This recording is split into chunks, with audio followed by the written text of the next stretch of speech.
Hi friends, Father Frank Pavone here, National Director of Priests for Life, bringing you my daily diary update for Wednesday, September 7th and Thursday, September 8th of 2022.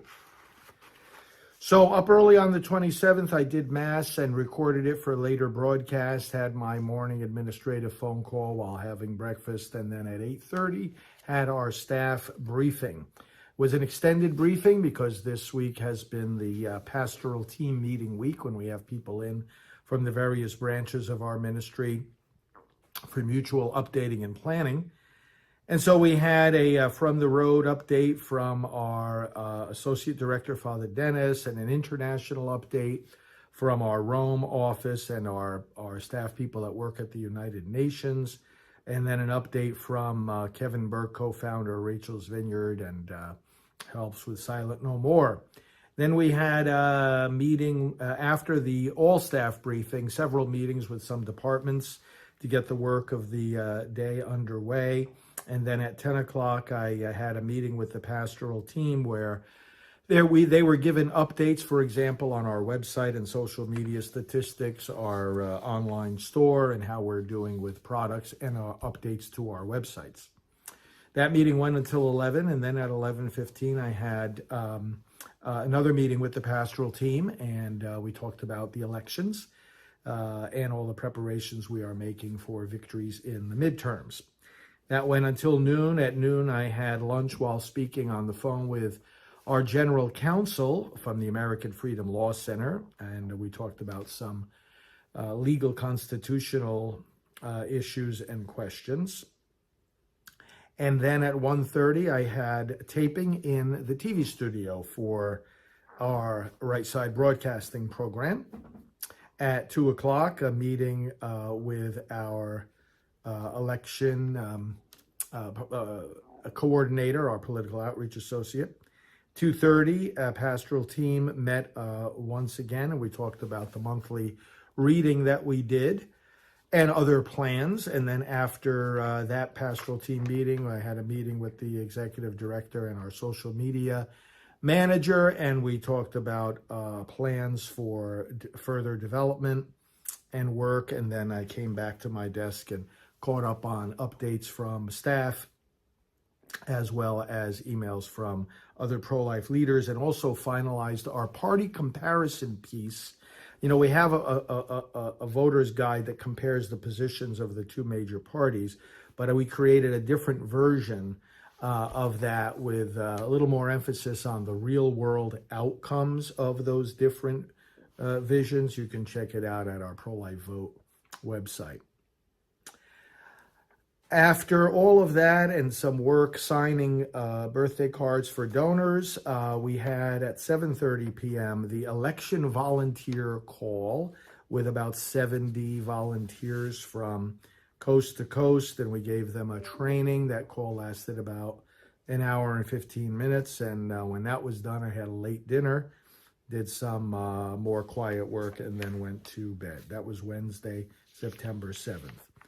Thursday, September 8th, the day started in a similar way with the broadcast Mass and then the administrative phone call and then the 8:30 extended staff briefing where we had more updates, like from our Washington, D.C. office, from our communications director, talking about all the different media outlets or interviews that our team did over the last month, and then various other talks during that period. When that briefing was over, I had a meeting with several staff members regarding various projects and updates. And then at 10 o'clock, a meeting of our executive director together with Kevin Burke, co-founder of Rachel's Vineyard. 10:30, meeting of our executive director and myself with Father Dennis, our associate director. 11 o'clock, meeting of our executive director and I with Katie D'Annunzio, who manages the main office at Rachel's Vineyard, and we talked about work that we are doing as leaders in the field of healing after abortion and some trainings that we're organizing for not only for professionals in the field, but also for the general public. That meeting was at 11. At 11:30, Had a meeting with our website team at 11:45.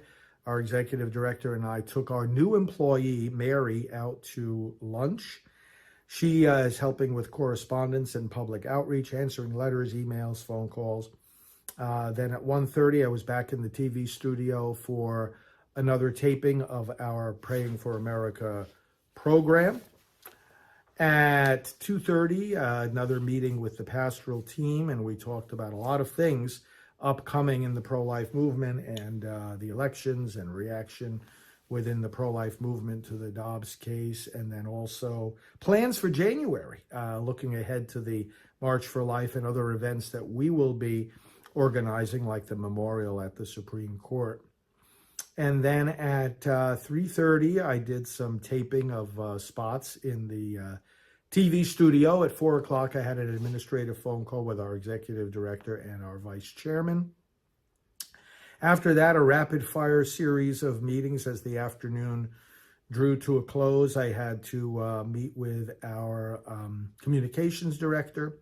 I had to approve an email blast going out this afternoon about prayer resources for the National Day of Remembrance this Saturday and for the prayer resources for 40 Days for Life. Met with our executive manager, had a phone call with one of our colleagues at Susan B. Anthony List about some upcoming plans on Capitol Hill and with Congress.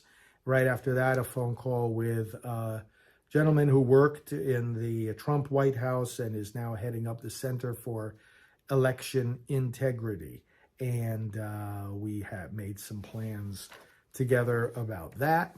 Did some more quiet work at my desk and then went out for a late dinner after that and came back and went to bed. So that was the 8th of September. So thanks for following these daily updates. We'll continue working hard for the unborn and for you to help you take your part in ending abortion. That's our mission. That will be our